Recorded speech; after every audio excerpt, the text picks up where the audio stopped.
നിങ്ങൾക്ക് ഇഷ്ടമുള്ള കാര്യങ്ങൾ ചെയ്യാന്ന് പറയുന്നത് മാത്രമാണോ ഫ്രീഡം എന്ന് പറയുന്നത്? നിങ്ങൾക്ക് ചെയ്യാൻ താല്പര്യമില്ലാത്ത കാര്യങ്ങൾ ചെയ്യാതിരിക്കാന്ന് പറയുന്നതും ഫ്രീഡം തന്നെയല്ലേ? ബൗണ്ടറീസ് സെറ്റ് ചെയ്യാന്ന് പറയുന്നത്, വേണ്ടാന്ന് തോന്നുന്ന അവസരങ്ങളുണ്ടെങ്കിൽ അത് വേണ്ടാന്ന് വെക്കാന്നത്, നിങ്ങൾക്ക് വേദന തോന്നുന്ന സിറ്റുവേഷൻസ് ഉണ്ടെങ്കിൽ അതിൽ നിന്ന് പിന്മാറി നിൽക്കാന്ന് പറയുന്നത്, ഇതിനെല്ലാമുള്ള റൈറ്റ്സും ഫ്രീഡം തന്നെയല്ലേ? നമുക്ക് വേണ്ടാന്ന് തോന്നുന്ന കാര്യത്തോട് നോ പറയാന്ന് പറയുന്നത് ഒരു ഫോം ഓഫ് സെൽഫ് റെസ്പെക്റ്റും സെൽഫ് കെയറും ആണ്. നോ പറയുന്നതിന്റെ ഇമ്പോർട്ടൻസിനെ പറ്റി ഞാൻ നേരത്തെ ഒരു വീഡിയോ ചെയ്തിട്ടുണ്ട്. അതിന്റെ ലിങ്ക് എന്ന് പറയുന്നത് റിലേറ്റഡ് വീഡിയോസ് കൊടുത്തിട്ടുണ്ട്. നിങ്ങൾക്ക് കാണാൻ താല്പര്യമുണ്ടെങ്കിൽ കണ്ടു നോക്കുക.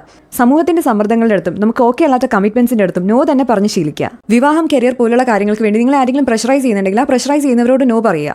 പിന്നെ വർക്ക് റിലേറ്റഡ് ആയിട്ടുള്ള കാര്യങ്ങൾ, സഹിക്കാൻ പറ്റുന്നതിനേക്കാൾ കൂടുതലായിട്ടുള്ള വർക്ക് ലോഡ് ഉണ്ടെന്നുണ്ടെങ്കിൽ, നിങ്ങൾ അർഹിക്കുന്ന തരത്തിലല്ല നിങ്ങൾക്ക് പേയ്മെന്റ് കിട്ടുന്നതെന്നുണ്ടെങ്കിൽ, ഡിസ്റെസ്പെക്ട്ഫുൾ ആയിട്ടുള്ള ബോസസ് ആണെന്നുണ്ടെങ്കിൽ അതിനോടെല്ലാം നോ പറയുക. ഇത്തരത്തിലുള്ള ഫ്രീഡം നിങ്ങൾക്ക് ആസ്വദിക്കണം എന്നുണ്ടെങ്കിൽ നിങ്ങൾ ചെയ്യേണ്ട ചില കാര്യങ്ങളുണ്ട്. ഒന്നാമത്തത്, മറ്റുള്ളവർ എന്ത് പറയുമെന്ന ചിന്ത പാടെ മറക്കുക. ഇത് നിങ്ങളുടെ ജീവിതമാണ്. നിങ്ങൾക്ക് എങ്ങനെ ജീവിക്കാൻ താല്പര്യമില്ലയോ അതുപോലെ ജീവിക്കാതിരിക്കുക. പിന്നെ നിങ്ങൾക്ക് എന്ത് വേണം എന്ത് വേണ്ട എന്ന കാര്യത്തെ ക്ലിയർ ആയിട്ട് എക്സ്പ്രസ് ചെയ്യാൻ പഠിക്കുക. I'm concluding this by saying that നിങ്ങൾക്ക് ഇഷ്ടമില്ലാത്ത കാര്യങ്ങൾ അത് എന്ത് തന്നെയായാലും അത് ഒരിക്കലും നിങ്ങൾ ചെയ്യേണ്ട കാര്യമില്ല. വലുതായാലും ചെറുതായാലും അത് എന്ത് തന്നെയായാലും യുവർ ചോയ്സസ് മാറ്റേഴ്സ്.